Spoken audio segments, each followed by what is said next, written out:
15th day of our in certificate course on the Renaissance and New Epistemology. This evening, we have with us Dr. Goutam Ghosal speaking on Renaissance and its discontents. Dr. Dakshan, he has already spoken to us earlier in an online event, Indian Memories in Sri Aurobindo. Nevertheless, here goes his Dr. Goutam Ghosal, PhD, DLit, English, Vishwa Bangla University, Bolpur, West Bengal, has specialized in British and American literature, Shakespeare, and Marlowe. Has taught at Vishwabharati Santiniketan for over 3 decades. Ghosal is a leading Sri Aurobindo scholar from Eastern India, based on Tagore's poetry, plays, non-fiction, and he has about a dozen books to his credit, including anthologies of, and has lectured extensively both in India and abroad. We're extremely thankful to you, sir, for being with us, and we a warm welcome from the core of our hearts. Looking forward on today's topic, Renaissance and its discontents. Goutam, sir. Good evening, everybody. You are muted.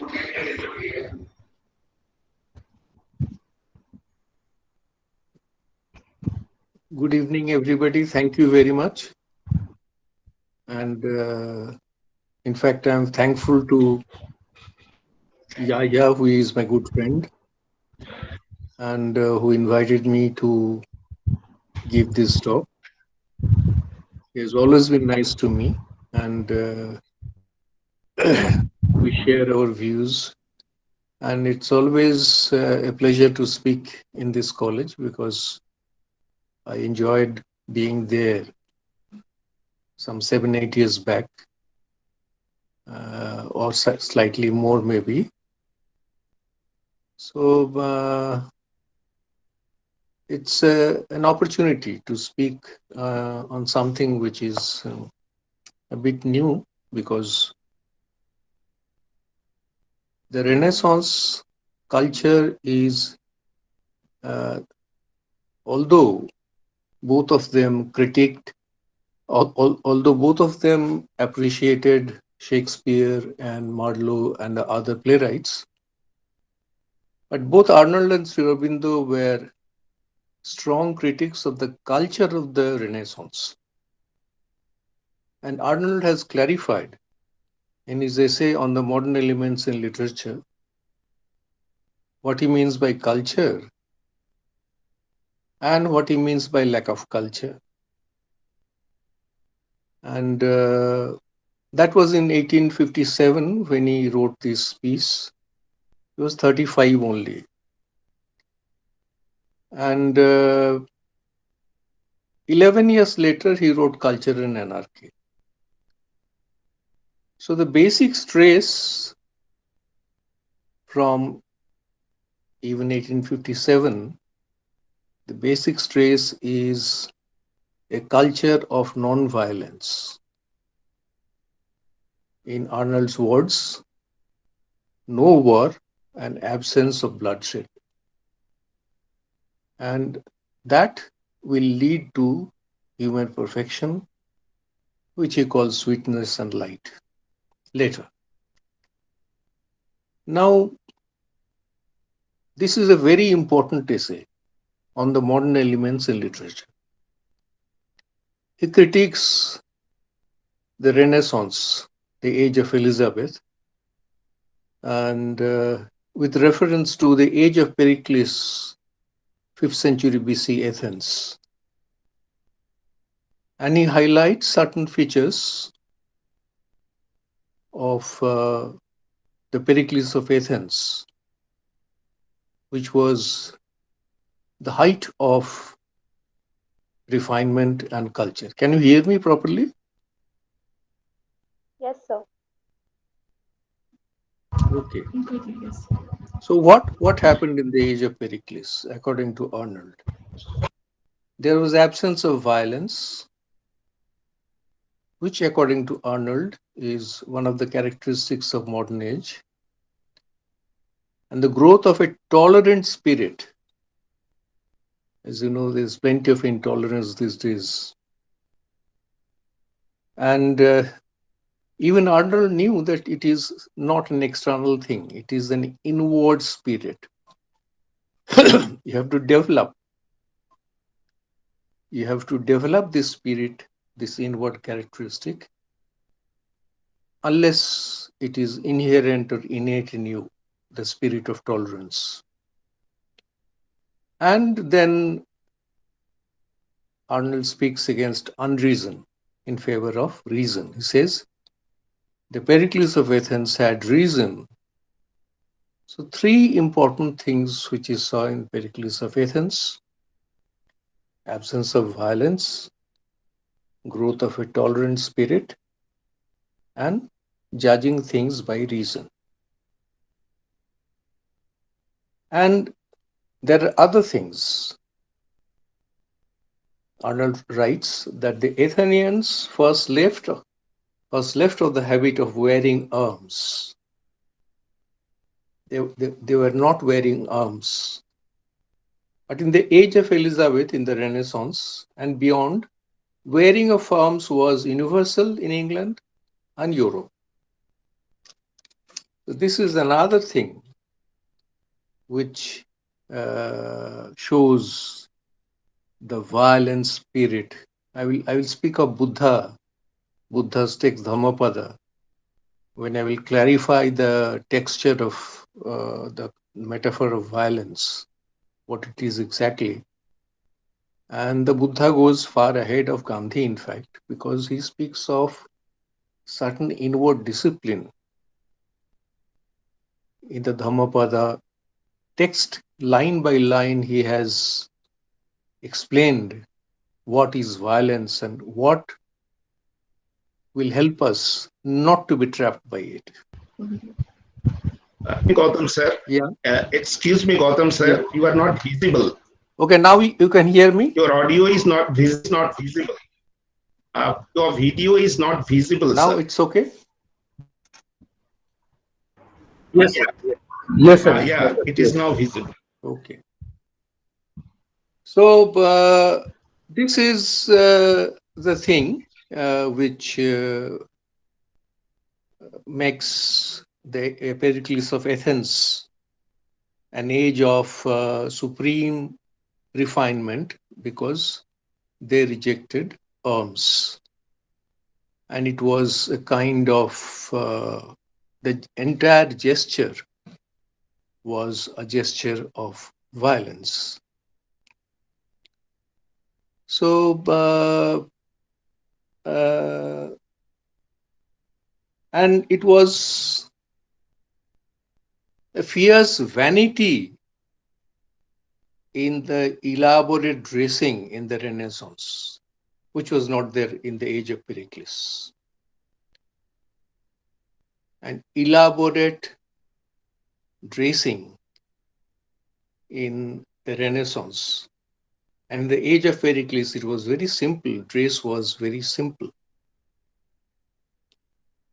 So Arnold points out that this indicates this is also part of culture, because everything contributes to the total effect, because it relates to ego, self-assertiveness, and to claim our superiority over others. So there is zero tolerance also in the Elizabethan age, in the Renaissance. As you know that one of the best playwrights of the age died at age 29. He was stabbed in the eye by an unknown assassin. So it shows the kind of age it was. And 7 years after Arnold died in 1888. 7 years after Arnold died, Sri Aurobindo took up Matthew Arnold. Just for your information, Sri Aurobindo was influenced even by Arnold's poetry. His early poetry is influenced by Matthew Arnold. And it was unfortunate, he says, that it is a misfortune that my poetry fell between two ages. And he has lamented. He said that my early poetry belonged to another era, and my later poetry belongs to the future. The audience is not ready for that. So it was, but he was in his early poetry, I have noticed that it is, and he has also confessed that he was influenced by Arnold. Also, in terms of philosophy, like this finer things of life.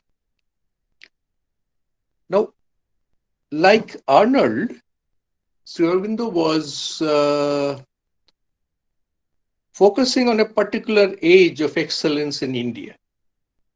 It was in the 4th century AD, the age of Kalidasa. So if I take it as an age of drama, as an age of renaissance in drama, in Indian drama, then the comparison, in fact, Sri Aurobindo also is conscious when he compares the two ages, the age of Kalidasa and the age of Shakespeare. Now, this is a post-colonial resistance also. Sri Aurobindo was most probably writing it in Baroda in the later part of the 1890s. And it was a post-colonial resistance because many years before Edward Said wrote that the East is a Western construct, Sri Aurobindo was always insisting, even from the 1890s, and he was trying to counter this construction. And not just like here, he is defending Hindu drama, but later when in the foundations of Indian culture, it takes the entire gamut of Indian culture, the entire complexion of Indian culture, and he defended Persian culture also, because he calls it Indo-Persian culture. Because William Archer called the Taj Mahal, the Fatehpur Sikri, and other Mughal architecture sensuous. And Sri Aurobindo said, no, they are not sensuous, they are spiritual. The tall minars, they aspire for beyond. And so nothing is sensuous in Indo-Persian architecture. So that is a different thing. We are not talking of that. We are especially focusing on the age of Kalidasa with reference to the Renaissance in England.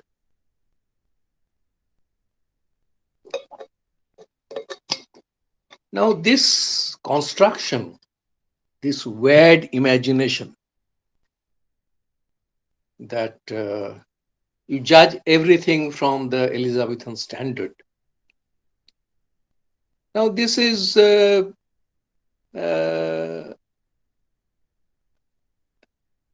aesthetic difference. This is an aesthetic difference. There cannot be any violence in the 4th century drama. Why? Because the culture was different. Now, in the 4th century, much later, the Hindus also began attacking the Buddhists. But this was not that time.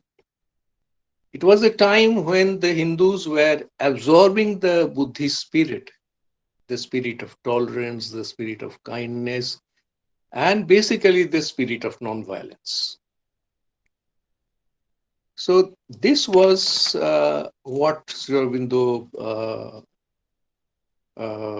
categorically pointed out, that you should not judge by your standard the plays or Indian poetics as such. So the age may be called the Renaissance in Indian drama, because the culture is superior. The age of Kalidasa is totally non-violent. They cannot imagine something which is not like Othello or the Duchess of Malfi. Whereas in the plays of Kalidasa, there is no violence.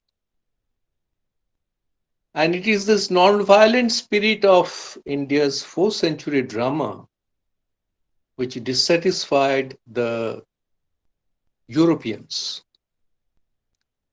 And the gross violence, the bloodshed. Maybe Shakespeare is a great creator. He has portrayed the human vital like anything. The sensational man. The man who likes violence, that is still us. He was a realist. But at that particular time, the local, the native, the Indian mind was non-violent, specifically because of the influence of Buddhism. So this is the difference.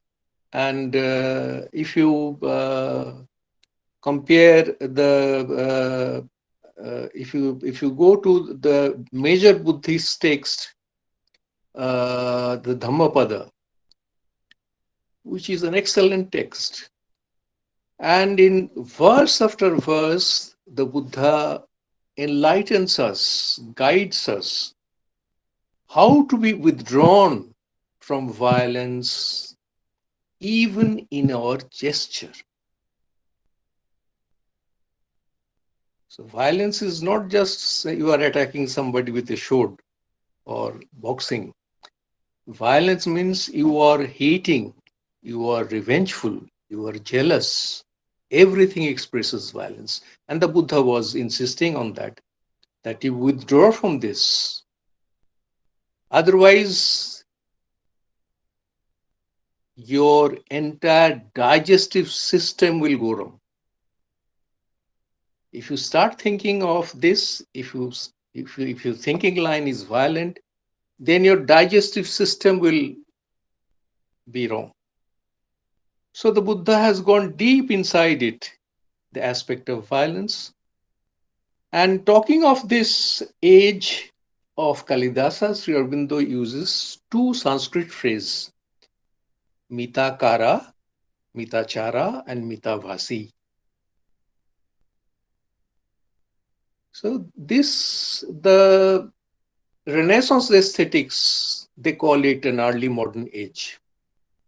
But according to Arnold, modernism starts with this aspect of nonviolence. Mitachara, mitavasi. And that is not an external trick.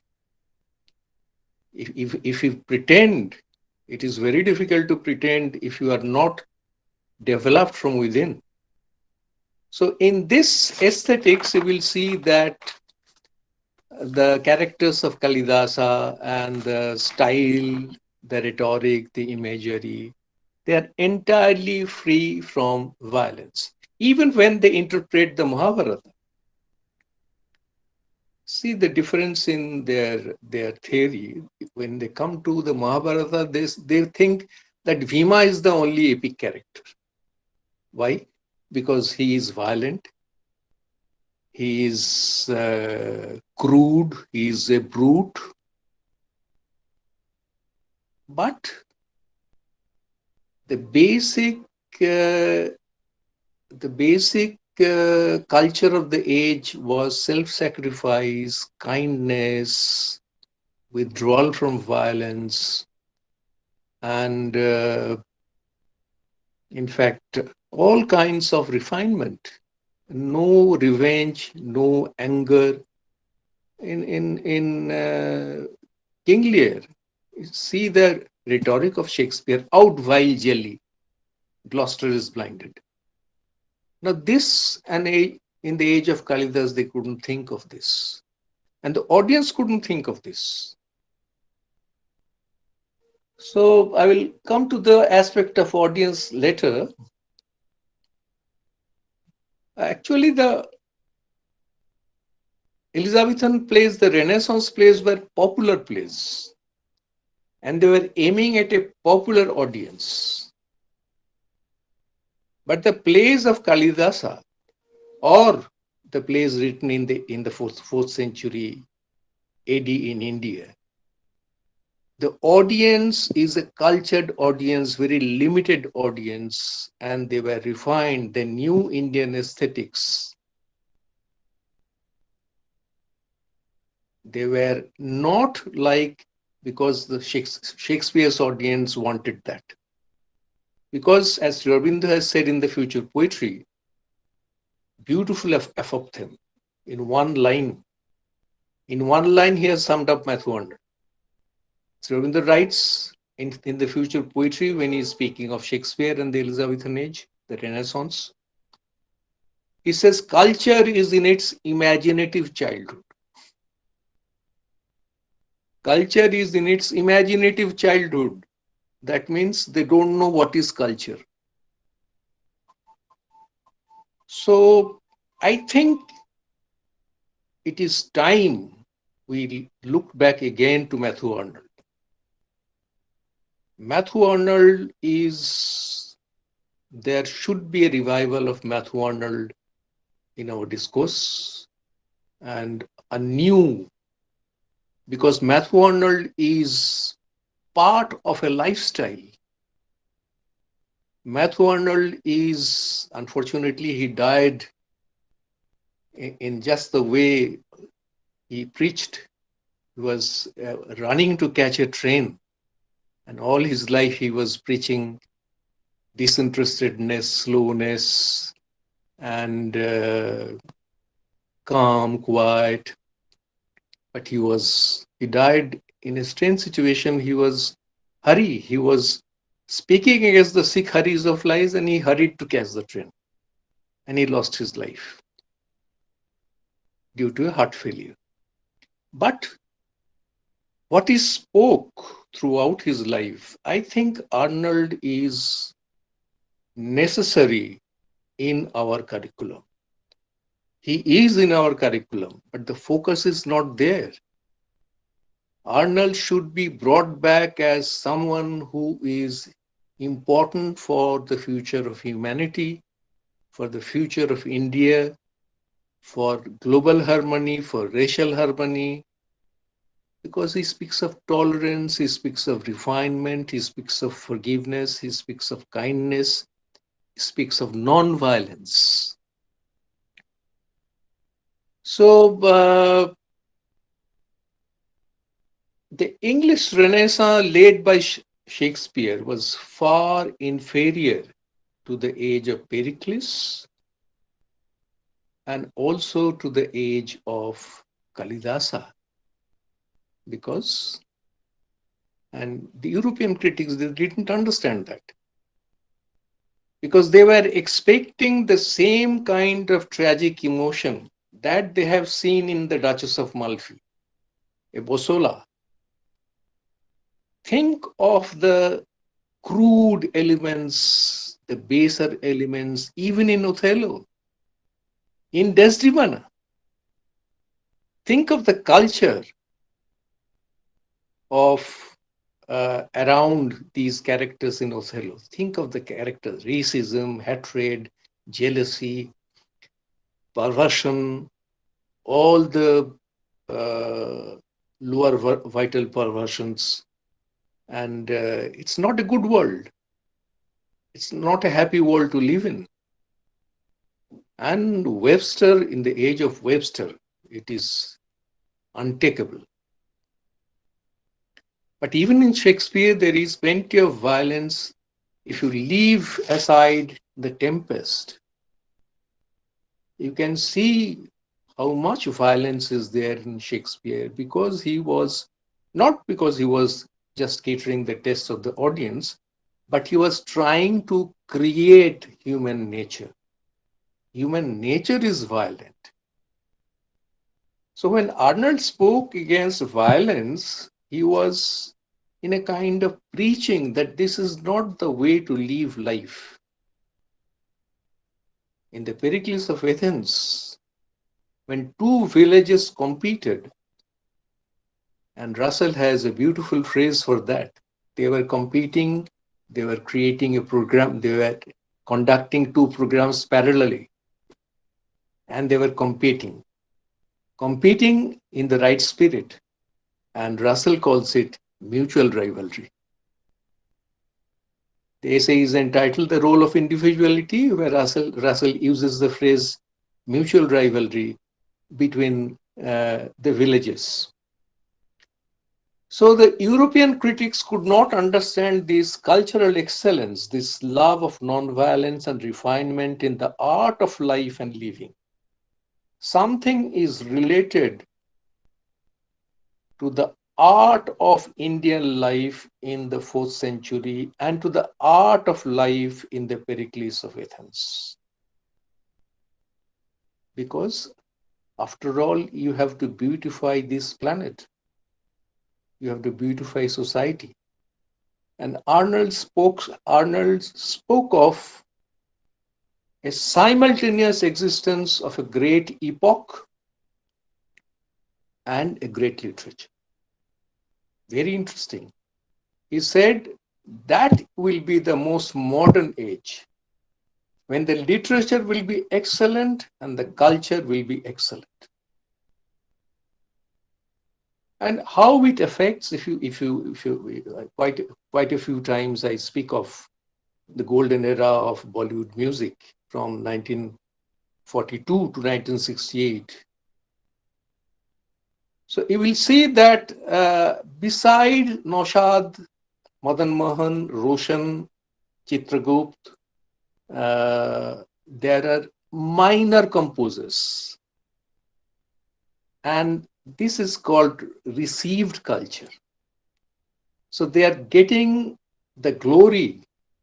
They are learning from the masters around. Nobody has heard of G.S. Kohli today. G.S. Kohli was a wonderful composer.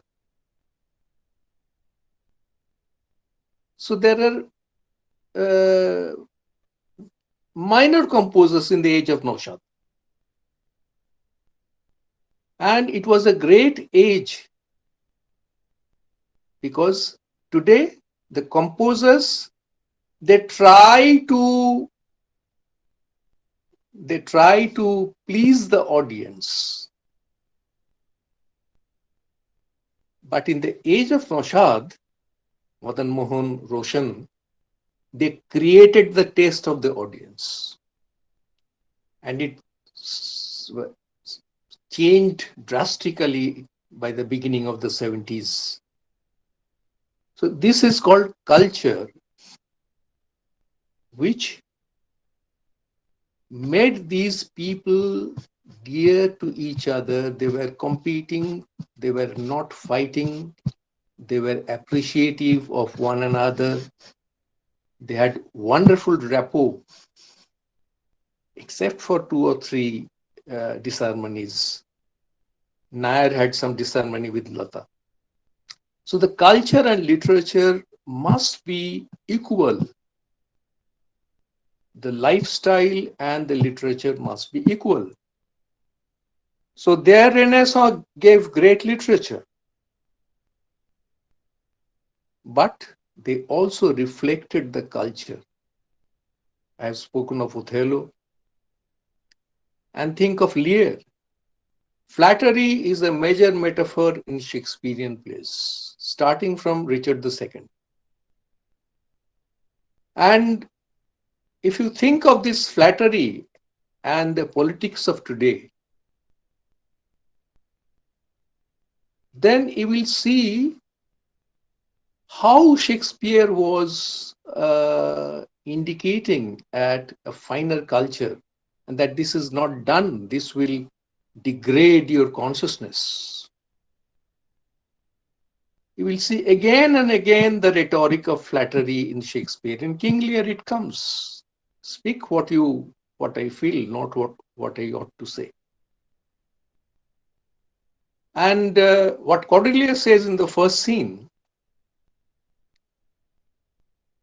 the first folio gave it to Albany, the last 4 lines of King Lear. But later it was given to Edgar, who is a spokesperson of the young generation, who does not like this flattery. So even through this, that is what Sri Aurobindo has pointed out, that only Shakespeare saves the age. Because otherwise, if you look around, the age is terrible. The age is terrible. Fightings, bloodshed, dangerous. But Shakespeare saves the age because he gives you all the finer points of living, even through his popular mode. And so in King Lear, Cordelia is the first voice of protest against flattery.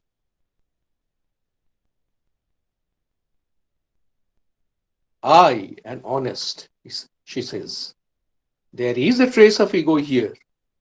She could have spoken in a different way. But many critics think that this is not egoistic. This is the first voice of protest against flattery.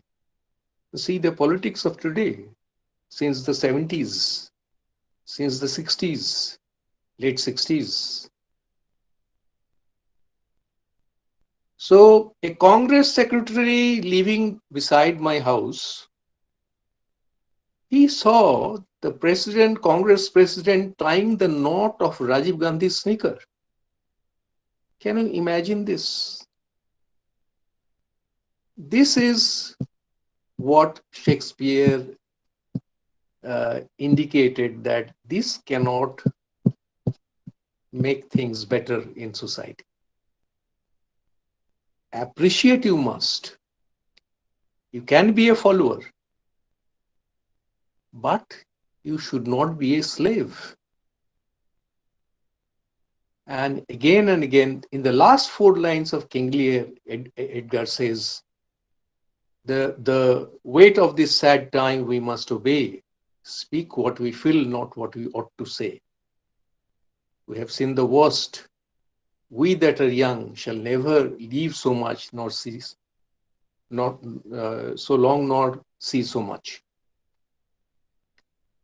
So in Shakespeare only, you have this element of refinement because he is a great creator. Shakespeare was just creating what human life is. And it's a true picture. And what are the dangers of that human life poses for the future planet? Sri Aurobindo answers that this is the way how to change. Think of Timon, the way he becomes mad, because there is no training of how to control this. So this libido, Freud called this libido, without knowing what it is, exactly what it is, and where it is exactly located. The location is between the heart and the sex center. And when Jung said, no, this can be refined, this can be transformed, and this can be made different, Freud did not agree. Even when Freud reprinted 3 essays on the theory of sexuality in 1922, he said, no, I don't accept Jung. Jung wrote in 1912 his book, transformation of the libido. Now, Shakespeare has given everything for us a total picture. That is why Sri Aurobindo said, culture is in its imaginative childhood, only Shakespeare saves. So let me come back to my point. I was trying to show that the culture of the Renaissance was very low, although there are literature of excellence. Whereas the culture of the age of Pericles, as Matthew Arnold has listed, that the culture of the age of Pericles is far superior to the culture of the Elizabethan age. And Arnold points out that apart from non-violence, they were not superfluous in their dress. They were very simple. They were fairly competitive. They were tolerant. These are the things which relate to the preachings of Buddha. And Sri Aurobindo also, when defending Indian culture against the Western critics, he says, no, Bhima is not only the epic character. Bhima is not Achilles. Your concept of Achilles is a European concept. Our concept of a hero is that man who can sacrifice, who is kind, who is tolerant, who has sympathy for all. So this is basically the difference of aesthetics which the European critics could not understand, and that is why Sri Aurobindo defended, he took up the age of Kalidasa and he said that revenge, jealousy, hatred, bloodshed, these are unthinkable. And the sociological reason is also pointed out because he said it was because Buddhism was flooding all over India at that period. And that reflected the culture of the Kalidasian age. So this is the point, that the critique of culture of the Renaissance. My topic is this: critique of the culture of Renaissance with reference to two ages. For Arnold, it was the age of Pericles, 5th century Athens, which showed the extreme refinement of human culture, because this culture is needed to improve society, politics, everything. Racism, communalism, these things. So Arnold must be back. Very soon, Arnold must be back, and he should be taken up seriously, because society needs some repair. And then Sri Aurobindo was defending Indian culture against Western criticism, because Western critics said the plays of Kalidasa are nothing. Indian drama is nothing. There is no Othello, there is no King Lear. This is not tragic. These are not tragedies. They are different. The entire aesthetic concept is different. And then the issue of audience. The two audiences were different. In the Renaissance, the audience wanted popular stuff. And in the age of Kalidasa, the audience were enlightened people. They were well aware of a clearly defined aesthetics and poetics. So I think I should stop here and take questions, because I speak better on queries.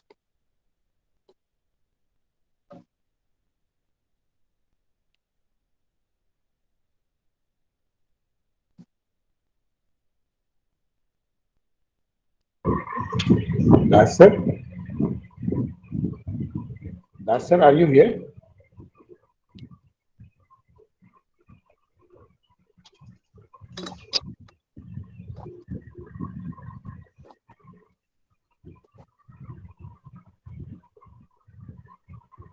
Das sir, are you here? Anyways, dear students, the session is open for queries, and since sir has opened a lot of dimensions in front of us, he has opened a lot of vistas in front of us with regard to the age of Athens, the age of Pericles, the age of Kalidasa, the writings of Aurobindo, the writings of Arnold, and of course Shakespeare and the Renaissance, which we are talking continuously from the last so many days. So it is better if you can come up with your queries or questions. It is better if you can come up with fewer discontents. You may unmute your mic and ask your question directly.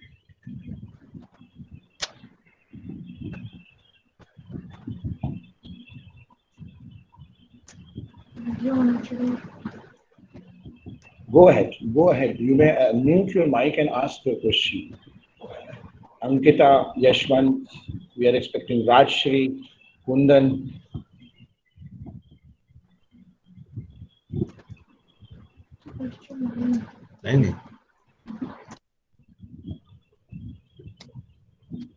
Saket.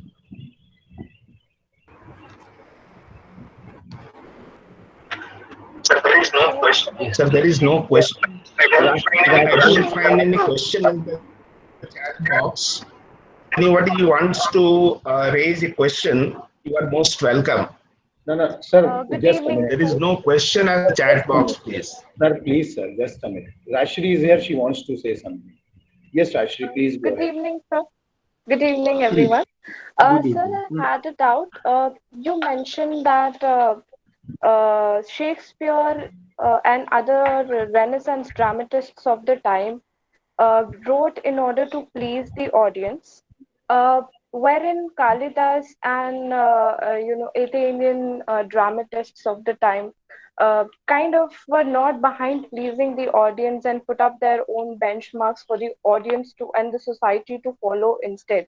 So, Audience was courtly audience, very cultured audience, not the crowd of audience which you see in the Renaissance.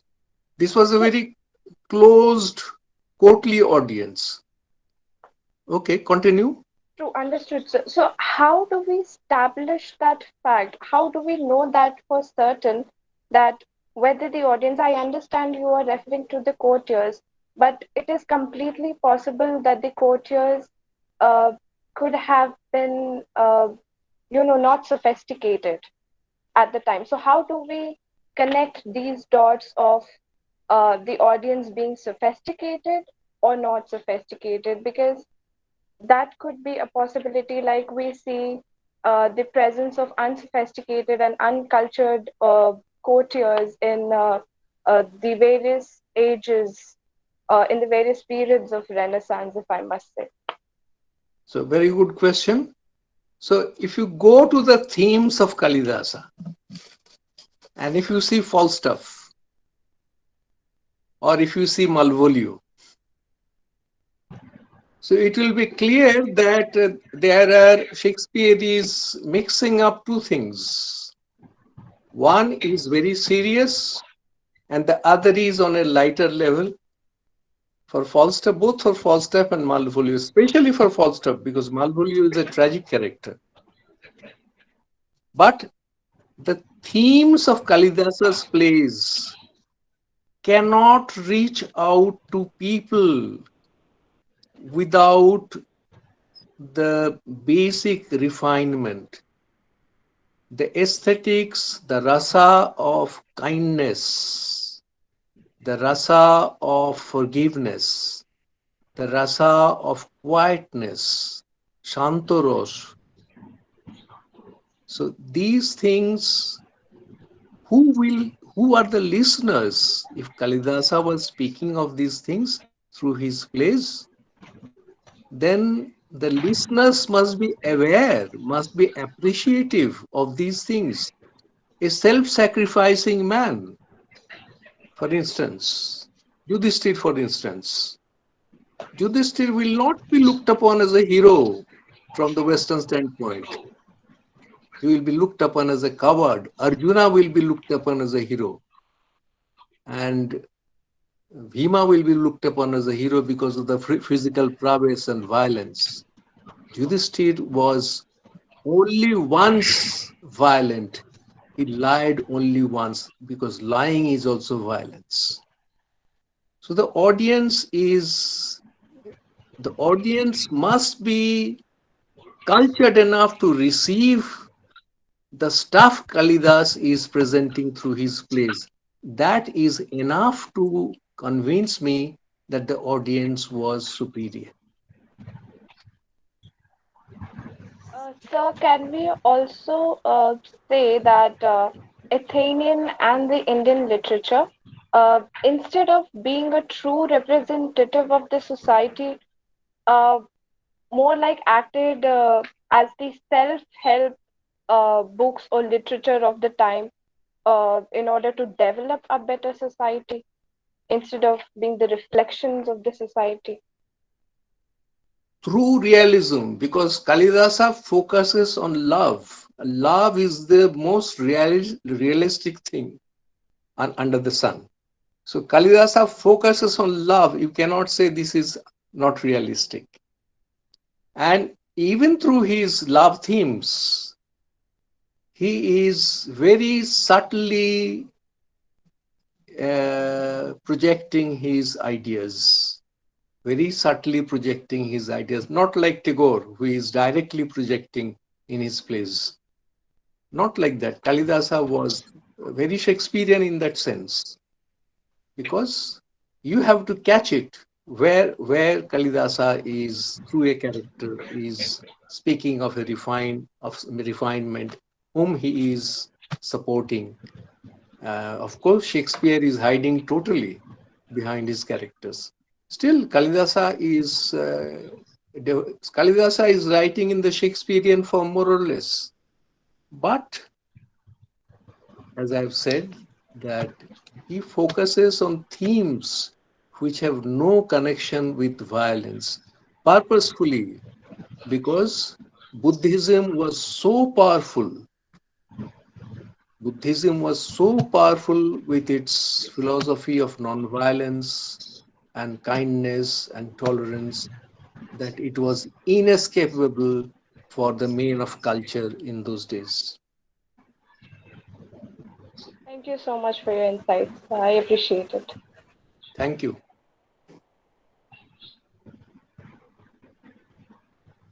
Good evening, sir. Good evening. Sir, myself Kumar Yashwant. Sir, I would like to know that when we are discussing about Indian plays, like you have said Kalidasa, and you have also referred it as that Western culture didn't like our plays just because they suppose that we are only having few epic characters like Bhima and all those who are of offensive nature like Macbeth and like Othello. Right, sir? So, Yes. sir, can't we say that they misjudged by not only looking at the male characters but also by not looking at the female characters? As we look at the Shakespearean plays, then we find only Lady Macbeth, who is as much important in the play as we have Macbeth. And also when we look at the plays of Kalidasa, like we have Urvashi, we have of course Shakuntala. They are the most important characters of the Indian plays. So my question is regarding this. Please throw your some light over this, sir. Yes, the ethos of Indian women, it was different. At least in 4th century, the ethos of Indian women was different. Today, we can't think of, as to quote Shakil Badayani, नैनों में कोई आए ना दूजा, आए ना दूजा. So it is unadulterous love. So unadulterous love was a reality in those days. Now in mass society, it is not a reality. Uh, Maybe in some future times it will come back. But today we can't think of unadulterous love. And the women, the ethos of women of the East and the West, it was different. That is the reason why Shakuntala is not exactly like Rosalind. Rosalind is more intellectual, but you can relate because something of you can relate Miranda with Shakuntala because Miranda is all women. But in Rosalind, you have an intellectuality, a strong sense of intellectuality. That was not there in Kalidasa's heroines, especially Shakuntala. But Shakuntala is often compared with Miranda because of her innocence, her sense of surrender, and extreme womanliness. And we can't think of this kind of love, as I've said, quoting Shakil Badayani, that "Naino mein koi aaye na duja" is not possible today because people are always diverted, and we have to be very careful, those who want to be careful. So this one-pointedness is definitely a problem in the modern age. It was not there in those days, in the 4th century. Yes, sir. Thank you. And sir, even the character of Sri Khandani in epic Mahabharata, which is also another aspect of transgender that today we are missing such plays where we are not seeing any. I mean to say where we are not seeing vastness in the sorry, characterization of Indian novels or Indian plays, whatever. Today we are missing it as we are witnessing it in the ancient classics and epics and even in the ancient classics. That was I was saying, sir. No, actually, there are variations on the old models. You can see the same kind, same things. The basic things are the same, but there are variations because the age has changed, the situation has changed. So, but many things are still true. The basic jealousy, the basic Mahabharata is a different thing. It was not altogether the spirit which we see in Kalidasa's plays because it is a mixture of many things. It is also an epic, not a drama. And it contains many things. Many impure elements are there in the Mahabharata. In the Ramayana also, many impure elements are there. So you have to consider that. Sir, thank you, sir.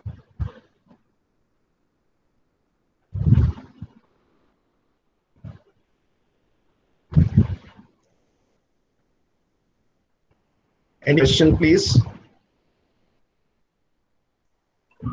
Lubna, can you unmute yourself and ask your question? You have written a question in the chat box. Lubna. There is a question from Lubna Huma. She is asking a question. In context, can we say Shakuntala and other women characters of Kalidasa are socially oppressed? Please repeat. I repeat the question once again.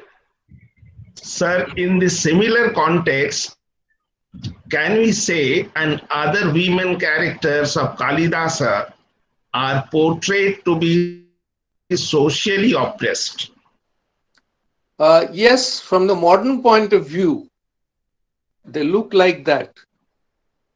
From the modern point of view, definitely they look like that. From our modern interpretation, they were oppressed. And as I have said, that we also don't appreciate that kind of love these days. And Virginia Woolf has written at length on on the freedom with regard to money and also with regard to a lodging where one should be free to move on in her own line. So the entire context has changed.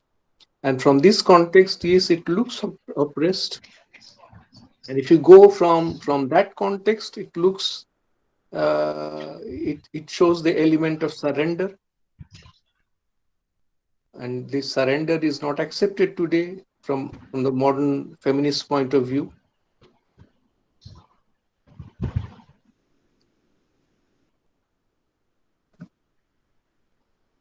So my question is an extension of the question that my counterpart just put up. I want to understand the difference between how do we create a line between oppression and surrender with contrast to Kalidas's female characters, the characters that he set up. How do we distinguish uh, both of these elements in the modern and in the context of 4th century AD? Okay, because Dushwanto was a king, and the social structure was different. And in the modern context, it would have been different.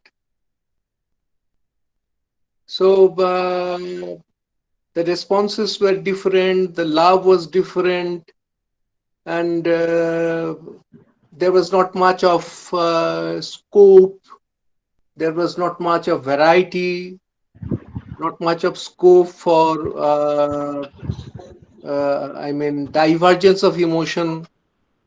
So that was, society was different also. The line in which I spoke was that they were not violent in their emotions, in their gestures. They were very submissive, quiet, non-violent, no bloodshed, and no gesture, no revenge, nothing like that. So I didn't see from the feminist angle. But if you see it from the point of view of that society, definitely you can go from the feminist standpoint and critique Dushmanto. If you go from the modern point of view, from the feminist point of view, you can definitely, it was a case of oppression. But in those days, they chose to be oppressed. So can we in some way relate it to Sita Lakshman Samvad that is very evidently present in Ramayana, where she does not surrender to King Ram when she is approached by him to return to the palace? So can we form any basis of oppression that this can be called oppression, wherein maybe what Shakuntala portrayed was surrender? So is there a relation between the two? Can we create any sort of Can you clarify your question a bit more?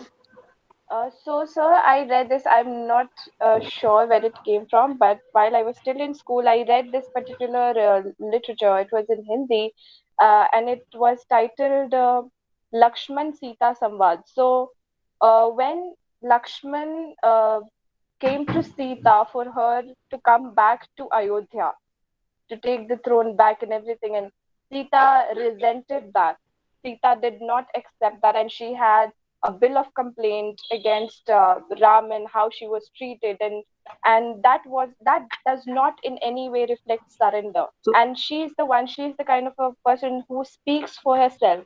So can we say that this was where she was speaking against oppression, and the act of Shakuntala, can it be related with surrender? so Ramayana has many interpretations, and you are speaking of a new interpretation of the Ramayana. And of course, it is, there are plenty of texts being written almost every year on the Ramayana. So the new Ramayanas are coming out. Naturally, these new interpretations are also coming out. And of course, the modern feminists, they have reasons. And I have said that both in the Ramayana and the Mahabharata, there are many impure elements and many crude elements which are not there in the plays of Kalidasa. Because like Shaktoki's violence in Mahabharata, Shaktoki murdering uh, Kauravas, it was awful. And in episodes after episodes in the Mahabharata, you will see inside this dense texture of violence, crudities, uh, lower elements, you have to see certain things which are finer in the two epics, but basically there are plenty of unrefined, crude elements in both the epics, because the epics are like that. Epics are written from the pranic level or the vital level, so they are not always spiritual stuff. The Understood, sir. Thank you so much. There is a question from Ali. She is asking, in relation to the views reflected by the audience from King Lear, can we assume that the duties of women with respect to Cordelia vaguely similar to those projected in various Indian dramas? uh, various Indian dramas from Vijay Tendulkar onwards, I think, then definitely they are uh, feminist interpretations, because Vijay Tendulkar is very expressive of feminism in the silence also. Excuse me, sir. Yeah. I'm so sorry to interrupt, but my question was like we see in Mahabharata, we see in various plays like Mrichakatika, we see women are often portrayed as submissive. And so was Cordelia. She was a very dutiful daughter, but King Lear failed to see it due to his lack of insight. So the ideas were projected were same in both the plays. We see during their time and our time, we see that the women are obviously projected as the beautiful ones. Why was there a conflict in popularity between the two? So see, the women do not have just one face, and women are of infinite variety. Even Shakespeare has shown the variety of women in his tragedies and also in his comedies. So there are plenty of different kinds of characters presented, with some variations, with some repetitions, with some alterations, because these things are part of the tradition. So something of the tradition is being carried into the modern texts with some alterations, new interpretations, additions, omissions. So that is tradition, and these things are new creations. And as you see from the new point of view, you can see new kinds of women, some dutiful, some are not dutiful, uh, some are more offensive, some are very true with their truth, like Cordelia. Yes, I understand. Thank you, sir, for your time. Yes, Yashwant, please go ahead. Uh, One more question, sir, from Priyamta.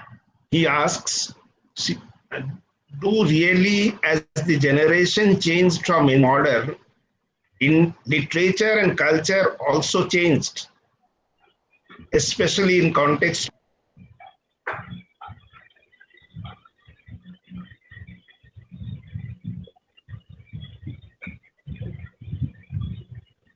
So, whether literature changes in context from the past to the present, is that the question? Sir, the question is that do really, as the generation changed from ancient and modern literature and culture, also changes, especially in the context of India? It's almost, he's not clear in his question, but it is also like the same that we have understood. Okay, let me explain, let me clarify her question also. The point is, human beings or humankind is evolving, not static. And this is not just the views of Heraclitus. In the 6th century BC, Heraclitus had said that you can't take a deep into the same water twice. Man is always evolving. Then in the 12th century, we have Maulana Jalaluddin Rumi, who said man is not static and man is not final. So everything is forward moving, changing. How can the two generations be the same? But still, there are certain essential basic things, both in men and women, which have not changed. And they still peep in the modern literature. So this, because of this evolution of consciousness, man cannot be static, women cannot be static. There is always a progressive movement. Still, there are things which are static, which are basic to human nature. Like I have said, that the problems, as I have said about the libido, the problems of the libido are still unsolved, and it has to be solved. Uh, and of course, I would suggest your Windows uh, principles or prescriptions. But it's up to you how to control, how to transform this libido. And these things are there from the past, and Foucault has spoken of it also. So, and these things are eternal, and these, if it changes in the future, that will take some time. But certain things are definitely changing with the passing of time. That is because you can't take a dip into the same water twice. We do not belong to the past dawns, but to the noons of the future. So you are always moving forward, not going backward.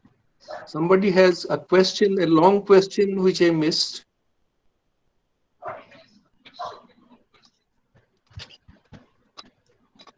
Uh, there is one more question from Priyam. The differences between the idea of Kalidasa and Shashi Tharoor.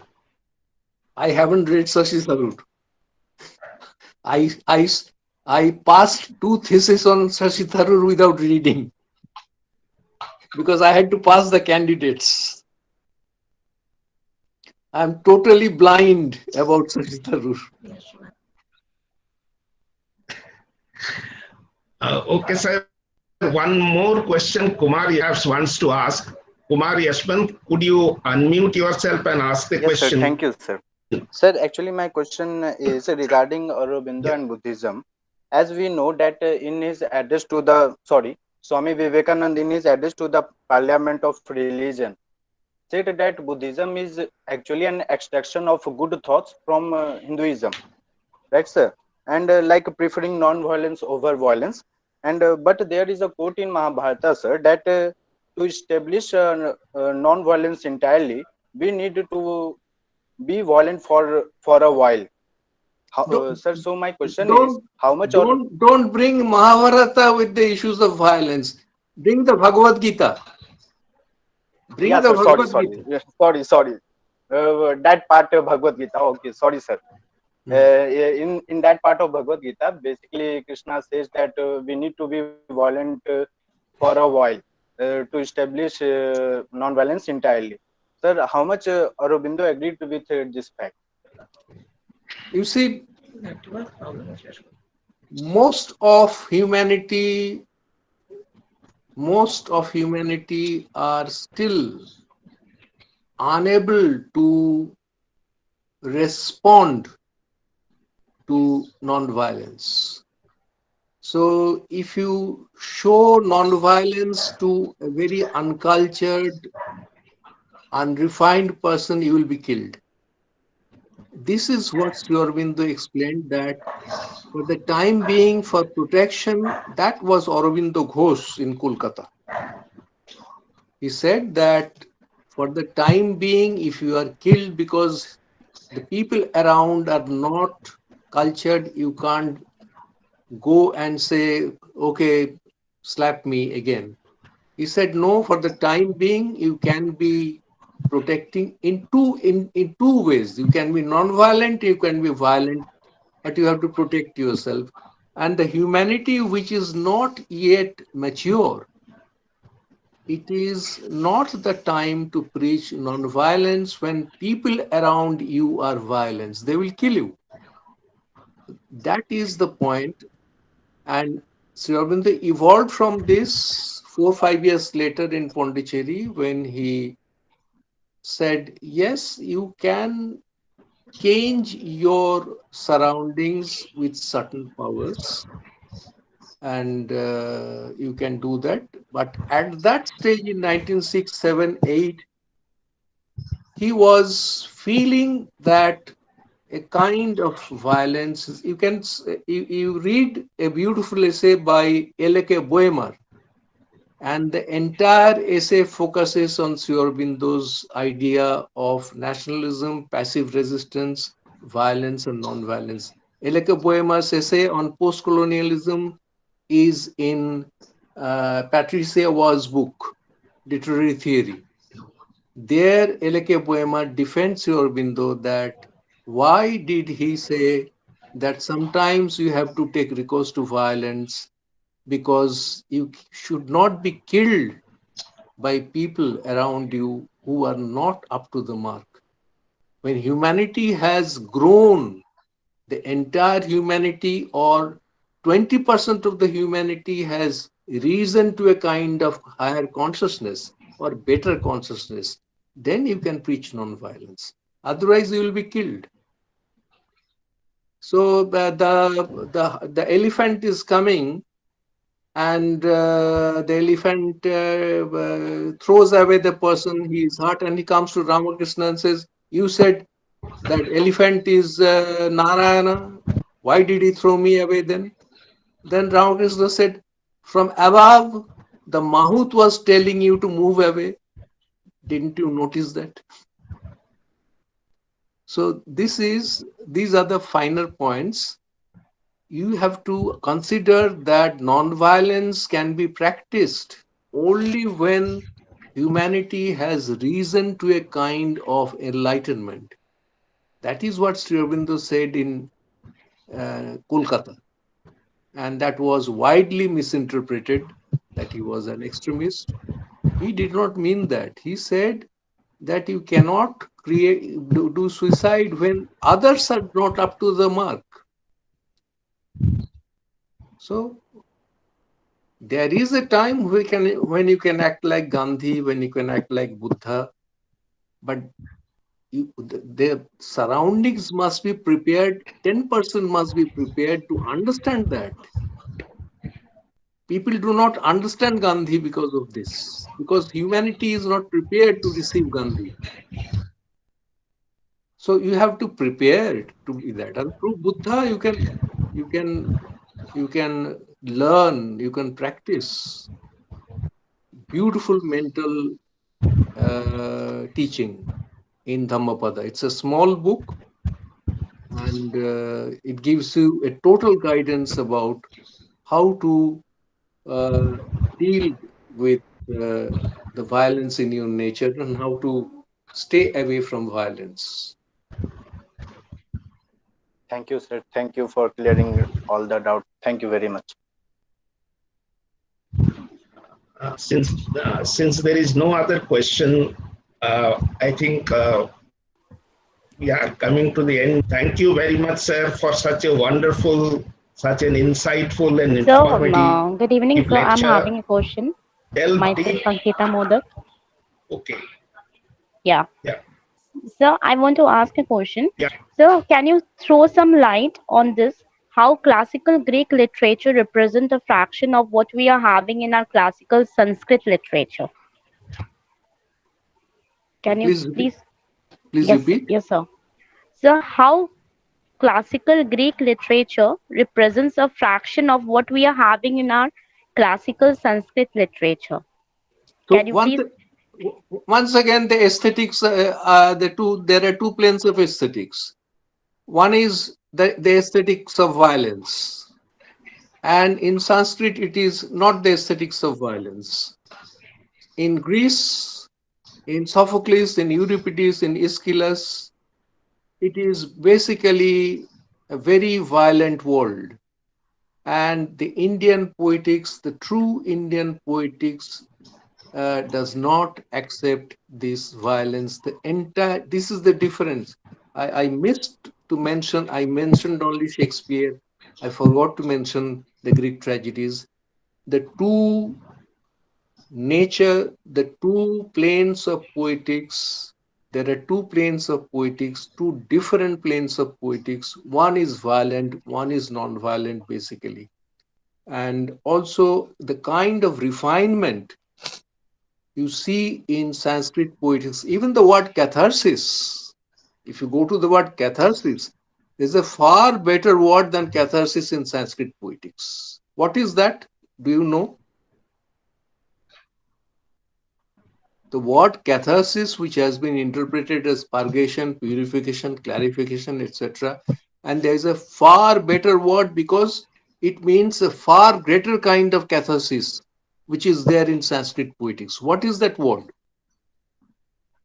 I hope many of you know that. And Arnold was meaning that.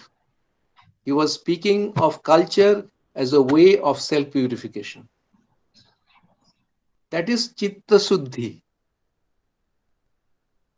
So catharsis is, in Indian terminology, it is Chitta Shuddhi, and that is a far, far advanced concept of purification than catharsis. Chitta Shuddhi is a far deeper word.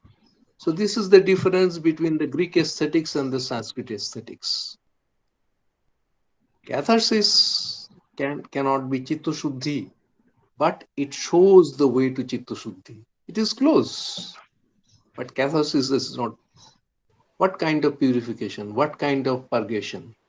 Chitta Shuddhi, it means it clarifies your consciousness. It refines your consciousness. And poetry aims at refining, clarifying our consciousness. That is Chitta Shuddhi. This is the basic difference between the plays of Euripides, Aeschylus, Sophocles, and the Indian plays. Okay, thank you, sir, for clearing my doubt. Any other question? Any other question from the students? Okay, I think there is no other question. Sir, there is a question Shreya Guha wants to ask something. Sir, please. There is a question Shreya Guha wants to ask. Please go ahead.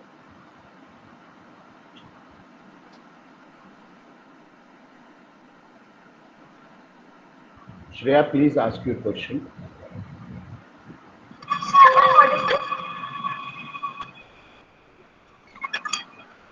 Am I audible, sir? You are audible, Shreya. Go ahead. Yes. Yes, sir. Yeah. I want to ask that it is more of an observation rather. Kalidasa wrote to glorify his emperor and his family. And you are not properly audible.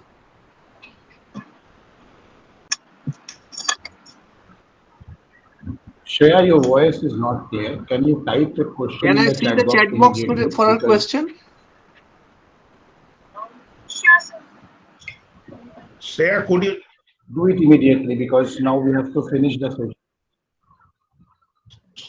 Shreya, could you type out the question? Yes. Or if your mic is okay, I can take it.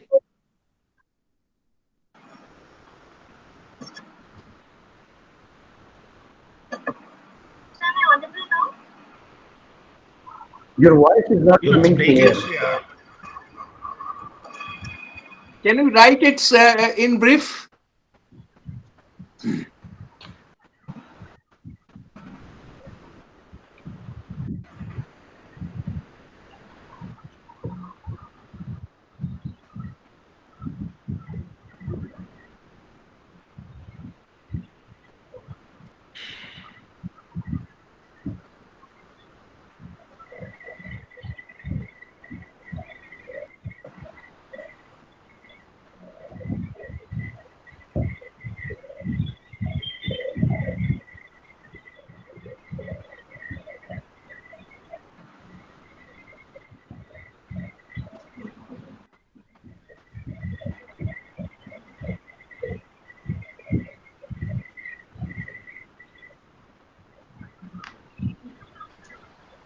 Yes, Shreya has a question. Can Kalidasa portrayed his king in a sympathetic text?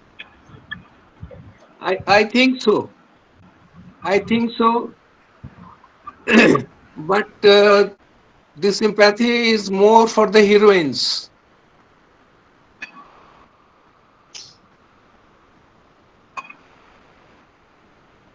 In any case, Kalidasa is interested in portraying human loves.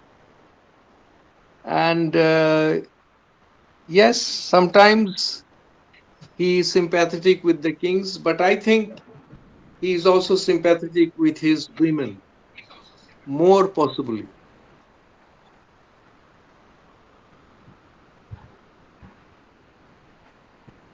So that ends the question answer.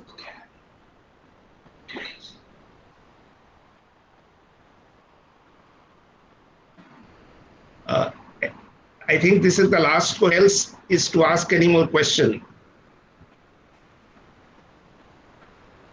Sir, it was a very engrossing session. You have delved deep into the subject by referring to various sources like Buddhism, Kalidasa, Shakespeare, Ramayana, Mahabharata, Freud, and even to Boston. Really a very enriching session, and the type of questions that were coming, it shows that you have infected them with your deliberations and their issue. Thank you very much, sir, for your such a uh, insightful lecture and informative lecture. May I now request our Yahya sir to propose formal vote of thanks. Yahya sir, please. So, it was really a very enriching session, and the canvas of the lecture was certainly very wide, quite wide. And of course, we deliberated upon so many things, we talked about so many things, and even the questions by the participants were also very enriching. They added a lot towards the discourse. So, I, on behalf of all my colleagues in the Department of English, on behalf of my college management, and on behalf of all our dear participants, extend a very warm vote of thanks, a very heartfelt thanks, and very humble gratitude to Gautam Ghoshal sir for taking your busy time out of your busy schedule and coming to this lecture, though virtually, but coming for this lecture and taking the time out in such adverse circumstances when we are facing a lot of tragedies around us, lot of hardships around us. So, sir, we are very grateful to you. We are humbled. We are paying humble gratitude to you. And we are also thankful to all our participants for their patient listening. Thank you so much.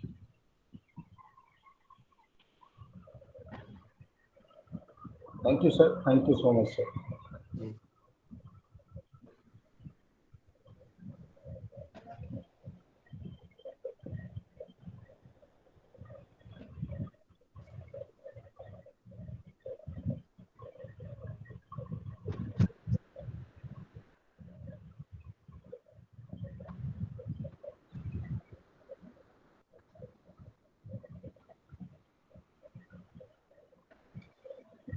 Saket भाई. Yes, sir.